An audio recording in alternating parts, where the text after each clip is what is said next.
Assalamualaikum warahmatullahi wabarakatuh. Halo teman-teman, semoga semua dalam keadaan sehat dan semangat ya. Aku mau mulai dengan satu pertanyaan.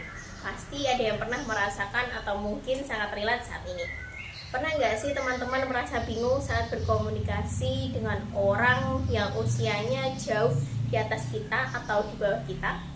Kadang maksud kita A, tapi yang diterima adalah B. Kadang kita ingin cepat, tapi orang lain lebih suka pelan dan detail. Jujur, aku sendiri sering banget mengalaminya. Makanya hari ini aku ingin berbagi tentang sesuatu yang menurut aku sangat relevan untuk kita sebagai mahasiswa, fresh graduate, orang yang mulai bekerja, atau orang yang sudah mulai bekerja. Yaitu peran komunikasi efektif dalam tim kerja lintas generasi di perusahaan.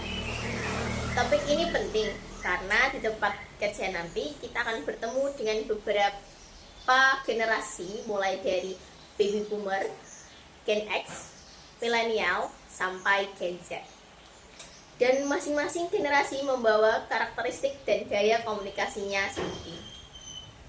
Menurut Nurul Fazli dan tim tahun 2022, perbedaan nilai dan cara komunikasi antar generasi itu sering menimbulkan miskomunikasi di lingkungan kerja.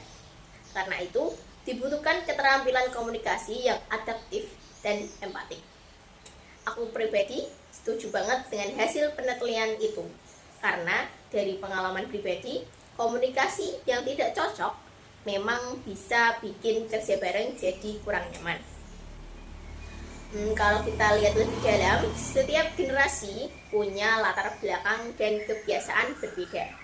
Misalnya, generasi yang lebih senior biasanya lebih teliti, lebih rapi, dan lebih suka penjelasan yang detail. Sementara generasi yang lebih muda cenderung langsung to the point dan cepat dalam mengambil keputusan. Nah, ketika dua pola ini ketemu tanpa saling memahami, muncullah kesenjangan dalam berpendapat. Tapi sebenarnya perbedaan ini bisa jadi kekuatan besar kalau kita bisa berkomunikasi dengan cara yang tepat. Menurut Lestari tahun 2021, komunikasi yang terbuka dan menghargai perbedaan justru bisa meningkatkan kinerja, bahkan memperkuat kolaborasi tim lintas generasi. Artinya, komunikasi yang baik bukan cuma soal berbicara, tapi tentang mau mendengar, memahami, dan menghargai. Keuntungan lainnya bisa menambah wawasan, karena bisa mendengar sudut pandang yang lainnya. Contohnya, kita bisa mulai dengan hal-hal sederhana, seperti 1. Menjelaskan maksud dengan jelas. 2. Menghindari asumsi. 3. Bertanya ketika bingung. Dan yang paling penting, 4. Menghargai gaya komunikasi orang lain.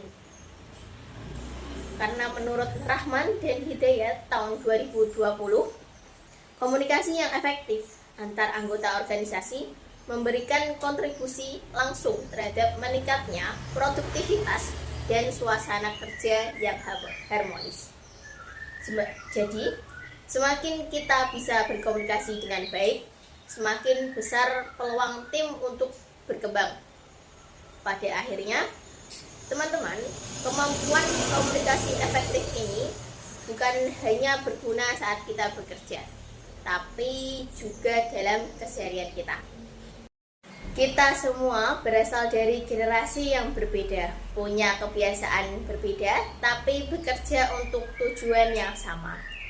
Kalau kita bisa membangun empati, rasa menghargai, dan mau menyesuaikan gaya komunikasi kita, kerja tim lintas generasi bisa menjadi peluang besar, bukan hambatan. Aku ada satu pantun buat teman-teman, dengerin ya. Perahu kecil menuju dermaga, tangkap foto dengan Android.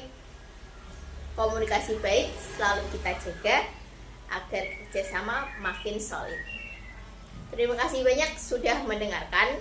Semoga apa yang aku bagikan hari ini bisa bermanfaat untuk teman-teman.